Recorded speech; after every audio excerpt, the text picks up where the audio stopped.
Welcome to the Finance Garage podcast, your go-to podcast for navigating the world of finance.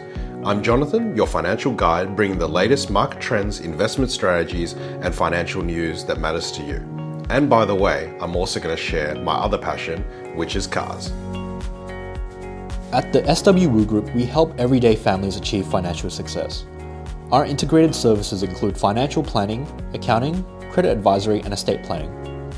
We're here to guide and support you every step of the way, from custom investment strategies to maximizing tax efficiency. We ensure your financial goals are met with peace of mind. Visit simonwu.com.au for more information.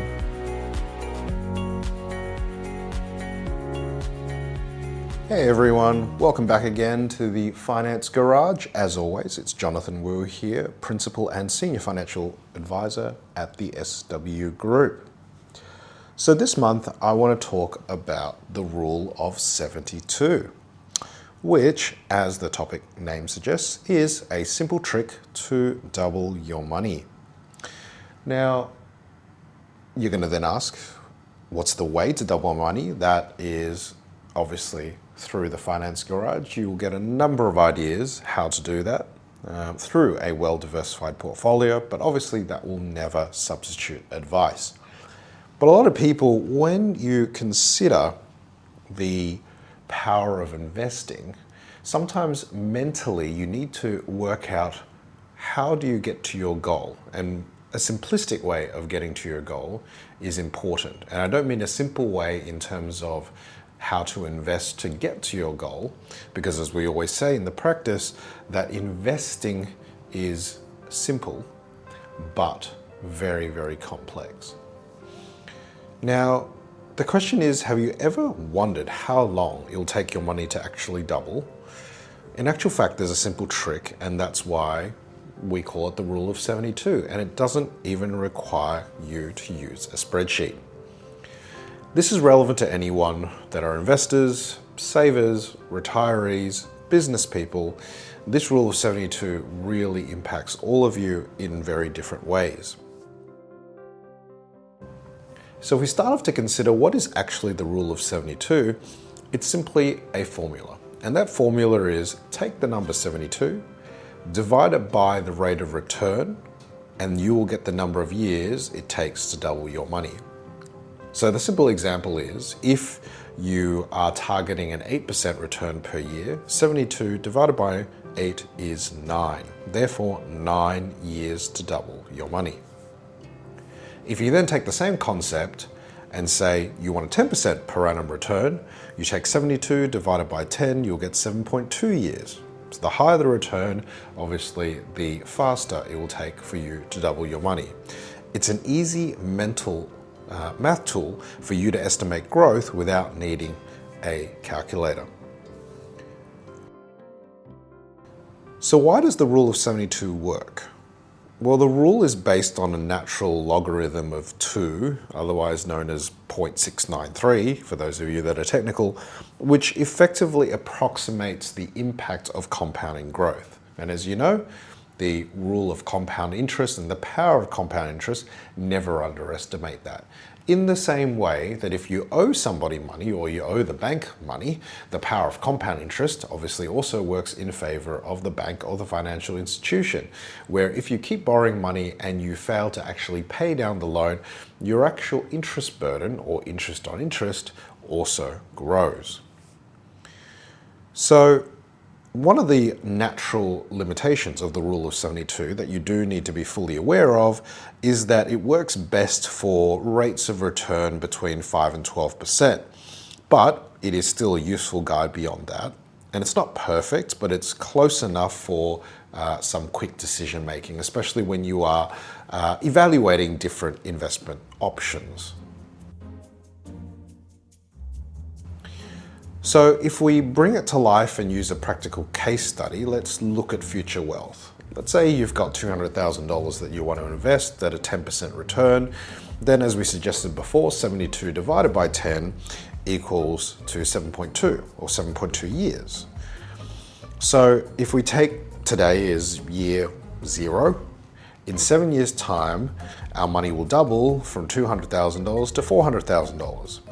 Then in 14 years' time, or another 7 years, that 400 will become 800, and then another 7 years after that, which is at 21 years, your $200,000 becomes 1.6 million.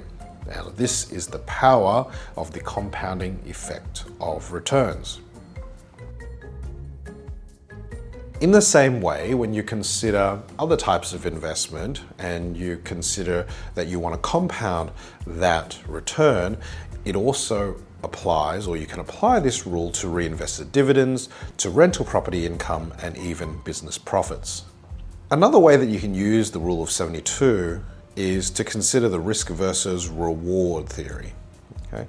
Now, this is a way to basically work out that traditional 60-40 growth or equities versus bonds debate, which in actual fact our practice doesn't really believe in, given the way how debt works globally, how structurally interest rates have fallen for the last 30 years. It's risen a little bit, but structurally it's always been a downward path.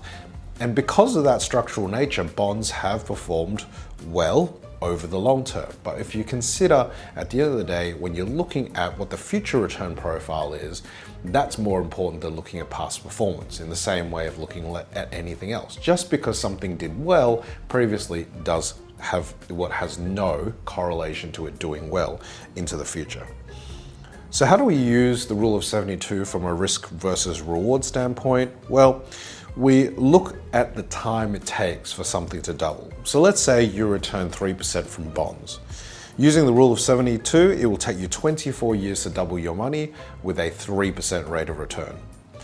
If you invest in stocks, and let's assume the stock market returns 10% per annum, it will take you 7.2 years to double your money instead of 24. So effectively 3 times as fast, or 1/3 of the time, compared to bonds for you to double your money. The question for you though is, when you evaluate these sort of comparisons, I guess, is do you need to take more risk to achieve higher returns? Because the other thing to remember is whether or not you invest in bonds or shares, private debt, infrastructure, alternatives, hedge funds, whatever, the reality is that there is no investment that is linear. Even in the private credit world, where we have spent a number of years evaluating dozens of different managers, the reality is that private credit is, first and foremost, not a term deposit, even though most people view it to be. And number two, let me actually go back a step. The reason why it's not a term deposit is because it's offering a rate of return that's far higher than term deposits. There's no such thing in the world as a free lunch. And therefore, the reality is that there is some form of, or there must be some form of other inherent risk that you can't see, or in comparison to term deposits, which is factually true. And next month, I'm actually having Yehuda Gottlieb, who's the managing director of Centuria Bass, who is in charge of their private credit business, to come on the show to talk about this exact point, volatility in private credit markets. Okay? And how that volatility comes about, and again, how to build a diversified portfolio of private credit assets to get to where you want to be, but well inherently knowing that you've split this out wide enough to have it look at and respond to different points in the market cycle where there is going to be volatility. Ready to take the first step in investing, or just looking to continue growing your wealth without being inundated with financial information? With SWU Online Invest, we offer a range of expertly managed portfolios designed to match your investment needs. Whether you're a seasoned investor or just getting started, know that we will work tirelessly to ensure your investments are strategically positioned to maximize your goals. Visit swuonlineinvest.com.au today. The other thing to note when you're also comparing and using the rule of 72 from a risk-reward perspective is how important is the stability of that return as you near retirement. Okay, so obviously you're going to have to give up some rate of return, and we always tell clients private credit's great. Stocks are inherently, or at least on the surface, looks to me more volatile, which it is, but then they're providing a commensurate high level of return than bonds and private credit for that reason. There's no free lunch, obviously, and higher returns usually mean higher risk. On the flip side, there is also a way for you to use this rule of 72 with regards to inflation. Now, as you all know, we've been through a period post-COVID where inflation has been quite high, something that we haven't seen probably for a number of decades. We're talking about inflation rates that are closer to 7 to 11%, depending where you were. UK was quite severe, Australia was reasonably serious, the US was also quite severe. Inflation fundamentally is chipping away at the value of your money, otherwise known as a form of invisible tax. So if we utilize the rule of 72 in this way, if we go back to the times when inflation was quite high and it was running at 8%, then if we divide the 72 by 8 and we get 9, just like before, well, what that means is that if inflation is running at 8% per year, your purchasing power will halve every 9 years. If we then put that in a real life example, movie tickets in 1993 were $3 each.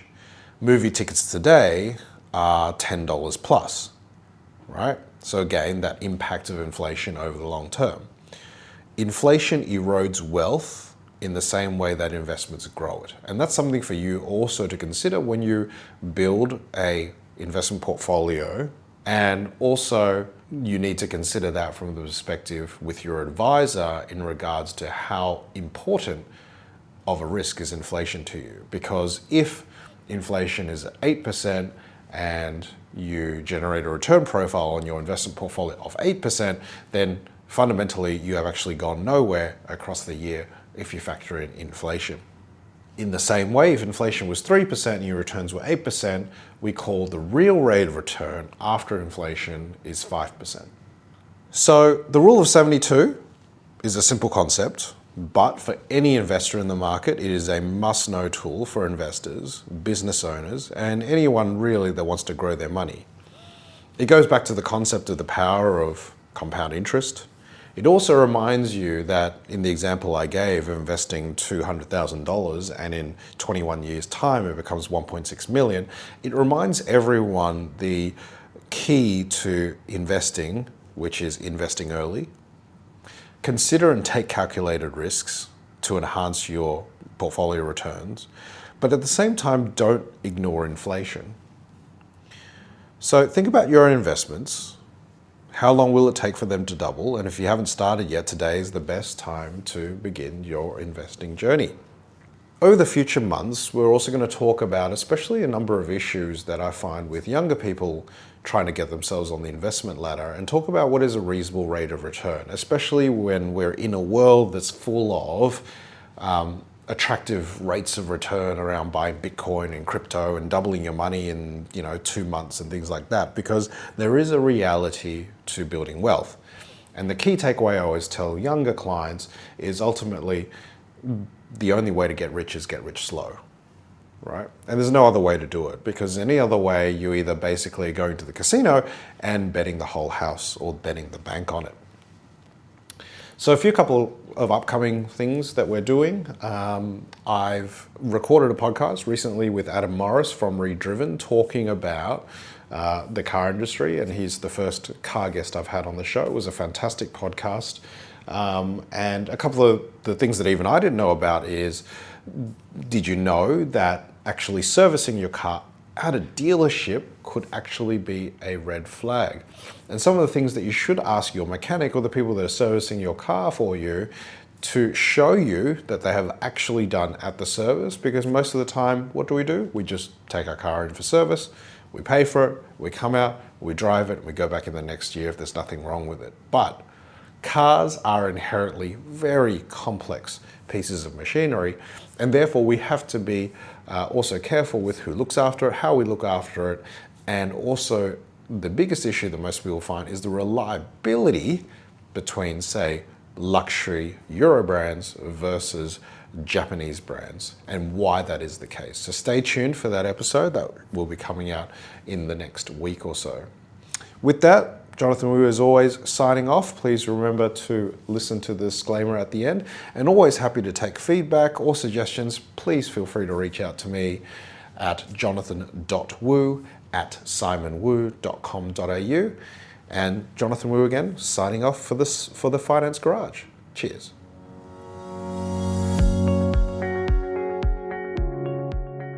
This podcast is not financial product advice and is intended to provide information only. It does not take into account the investment objectives, financial situation, or needs of any person. You should assess whether the information is appropriate for you and consider talking to a financial advisor before making any investment decisions. Any investment examples are for illustrative purposes only. The information is taken from sources which are believed to be accurate, but Simon Wu, Jonathan Wu, SWU Financial Planning, and Personal Financial Services Limited accept no liability of any kind to any person who relies on the information contained in the podcast. Unless expressly stated, none of the information should be taken as a recommendation. For more information, please visit www.simonwu.com.au.